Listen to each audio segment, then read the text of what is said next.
വന്നിട്ട് കുറെ നേരമായി. ഉറങ്ങുന്നത് കൊണ്ട്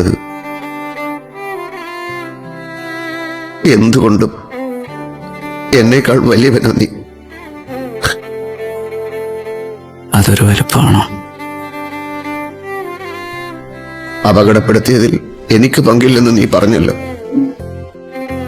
എനിക്കെന്ത് സംഭവിച്ചാലും അതെനിക്ക് സംഭവിക്കേണ്ടതാണെന്ന് വിശ്വസിക്കുന്നതുകൊണ്ട് അങ്ങനെ പറഞ്ഞെന്നേ ഉള്ളൂ. സത്യമായിട്ടും ഞാൻ നിരപരാധിയാണ്. ഈ സംഭവത്തിൽ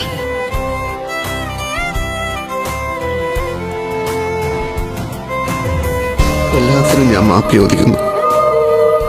എല്ലാം കഴിഞ്ഞ് അർത്ഥമില്ലാത്ത രണ്ടക്ഷരങ്ങൾ. ക്ഷമിച്ചു എന്ന് പറ. അഭിനയ സിനിമയിൽ പോരെ.